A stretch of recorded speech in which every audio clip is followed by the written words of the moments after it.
You know the room. Someone is talking fast, gesturing widely, and taking credit for an idea you had 20 minutes ago.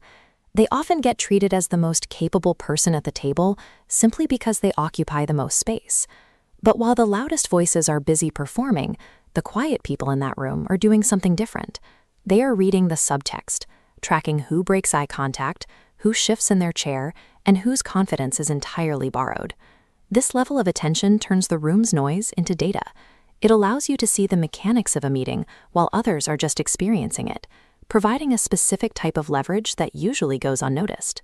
To use this advantage, you have to separate volume from authority. Holding the floor does not mean you are leading. Accepting your quietness as a deliberate choice allows you to stop shrinking to fit the noise and start owning the room through positioning. If you don't fully accept this quiet strategy as legitimate, these tactical steps will feel like a performance you're trying to sustain, rather than a tool you've chosen to use. The strategy starts before anyone actually speaks. Arriving a few minutes early provides a clean read on the group's energy before the official discussion begins. This layout reveals intent. The head of the table signals self-perceived status, while avatars leaning together suggests pre-aligned alliances. The optimal spot? Directly across from the decision-maker. This anchor position captures every micro-expression without you needing to move your head. Once things begin, let others fill the early silence. Anxious colleagues will often rush to speak first, and in doing so, they reveal what they are worried about, handing you their agenda for free. By securing your position and absorbing those opening minutes, you turn a noisy start into a predictable map of where the real influence in the room sits. With that map in place, you can move to the next layer of observation. Instead of listening to figure out what you want to say next, listen for what a speaker's words are actually doing. Pay attention when someone says, "I think maybe we could explore this." That specific phrasing signals they expect resistance. And if they repeat the same point 3 minutes later, it shows they don't feel the room has heard or validated them yet. While you track these shifts in speech, your own body can stabilize your presence. Remaining still when a tense topic surfaces makes you the focal point. When everyone else shifts their weight or looks at their phones, your composure stands out against the friction. You can combine that presence with subtle, selective mirroring. Slightly matching a key colleague's posture or pace builds a quiet sense of rapport without requiring a single word of small talk. Integrating these shifts in tone and posture provides context that colleagues waiting to speak simply miss. You aren't just following the agenda, you're following the people.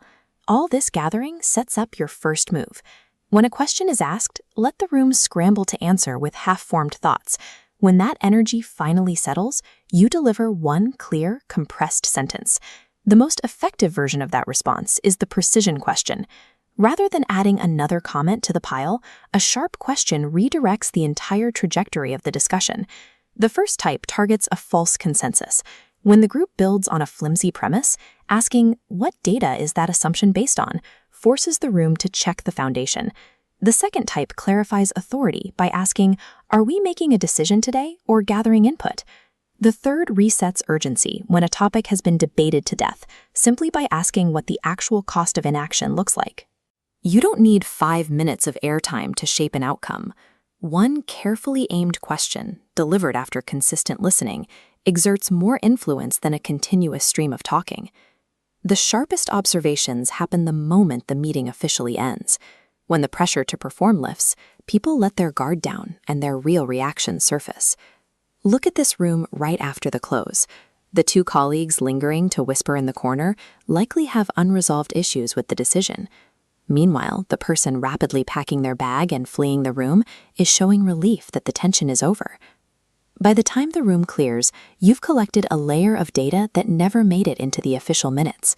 You know who is aligned, who is unsettled, and who needs follow-up.